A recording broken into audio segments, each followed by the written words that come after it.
Jim Parsons was on top of the world at the height of the Big Bang Theory. His portrayal of Sheldon Cooper wasn't just a character, it was a phenomenon. Sheldon's quirks, obsessive routines, and razor-sharp intelligence helped the show pull in over 18 million viewers per episode, making it one of the most-watched sitcoms in television history.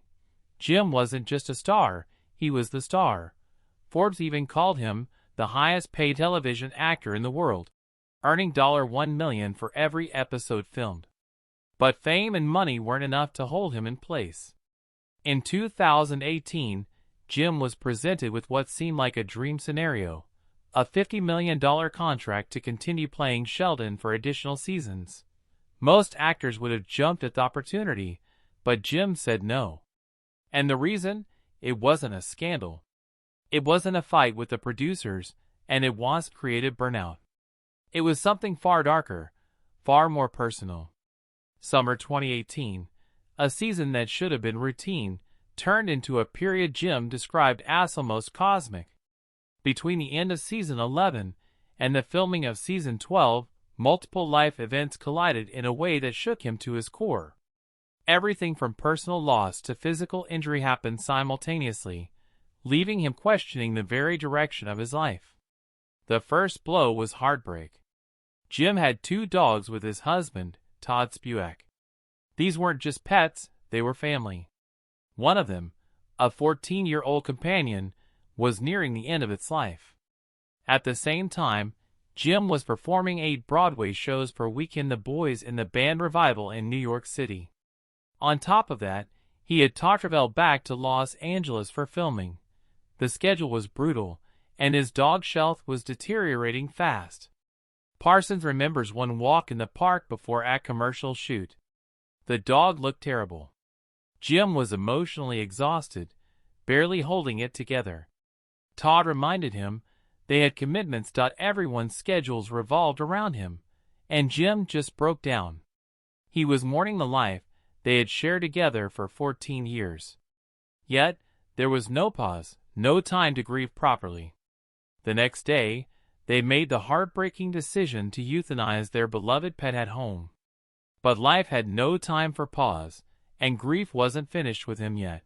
Only days after this emotional devastation, Jim returned to the Broadway stage.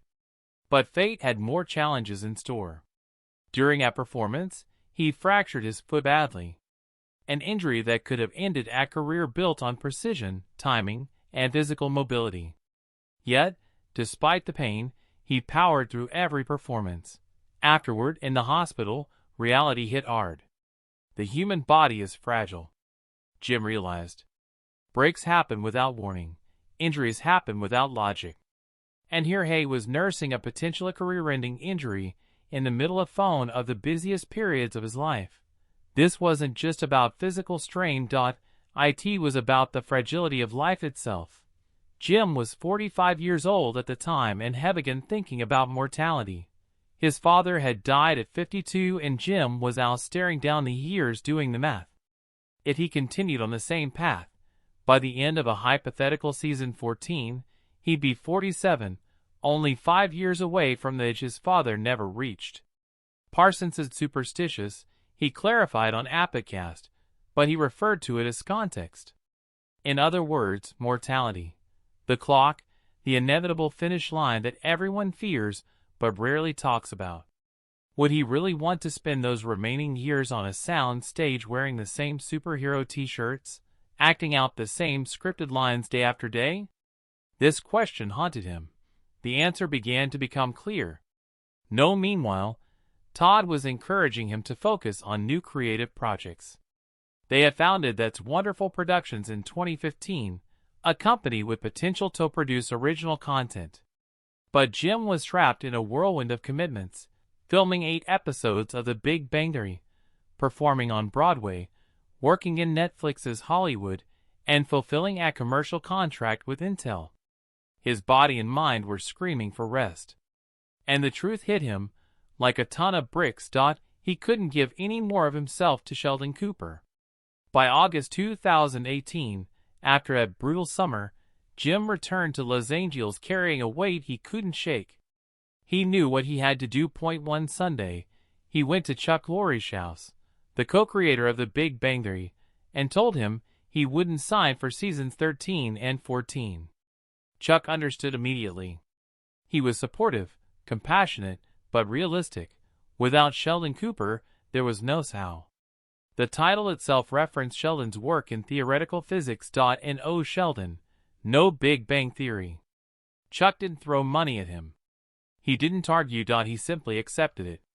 Soon after, Jim gathered the cast: Johnny Galecki, Kay Cuoco, Simon Helberg, Kunal Mayer, Mayim Bialik, and Melissa Rauch in his dressing room. He told them the same thing he had told Chuck. Tears were shed. Johnny Galecki later admitted feeling blindsided, not by Jim's choice, but because Jim had gone to the creators first, not the cast.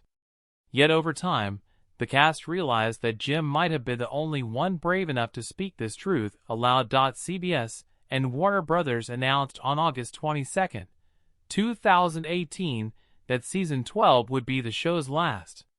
Ratings were still massive. The writers weren't burned out. The decision wasn't financial. It was one man's choice to prioritize life over career. And this wasn't about a single moment. It was a combination of grief, fear of mortality, and the realization that he was living at an unsustainable pace. The sitcom had been a part of the cast's lives for over a decade. Leaving was a wrenching, but ultimately necessary decision. Soon after the announcement, the media ran wild. Reports claimed Jim had turned down a $50 million offer for 2 more seasons. It made headlines worldwide, but Jim later clarified that no such contract existed. CBS had only been in preliminary negotiations, and no formal offers had been made. In reality, by the time Jim made his decision, contracts weren't even on the table. The reports, however, became the accepted narrative. People asked, why would he walk away? What could be more important than fame, money, and legacy? For Jim, the answer was life itself. He had spent years on a grueling schedule, sacrificing personal happiness and health. He didn't need to prove anything to Hollywood. His decision wasn't rash. It was deeply calculated, almost spiritual. Sheldon Cooper's story was complete. By the end of season 12, Sheldon had achieved everything fans could hope for. He won the Nobel Prize, married Amy Farrah Fowler, and softened into someone capable of genuine friendship and love. His journey was done. Jim compared it to finishing a great novel. You don't add extra chapters just because the book is slugged. You let it end. Before Jim was a household name, he was a theater kid from Texas. Born March 24, 1973 in Houston, he grew up in the suburb of Spring. His mother was a teacher and his father ran a plumbing supply company. From the age of 6, Jim knew he wanted to act. He performed in a school play, The Elephant's Child, playing the Coca-Cola bird. Something clicked. Unlike most 6-year-olds, Jim had absolute certainty that acting was his calling. But fear crept in. After high school, acting seemed risky. He enrolled at the University of Houston, initially avoiding theater. 2 years of misery later, he realized he couldn't ignore his passion. He switched majors, dove into theater, and never looked back. During college, he appeared in 17 plays over 3 years, and co-founded Infernal Bridegroom Productions, a company that staged dozens of productions before closing in 2007. He became a regular at the Stage Repertory Theater in Houston, honing his craft with intensity. After graduation, Jim sought further training. He got into a highly competitive Master of Fine Arts program at the University of San Diego in partnership with the Old Globe Theater. Only 7 students were accepted, and even the director had reservations. Could Parsons' unique personality fit classical theater? Turns out it did.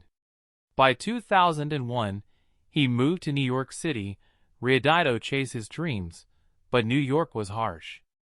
Auditions were brutal. Rejections were constant.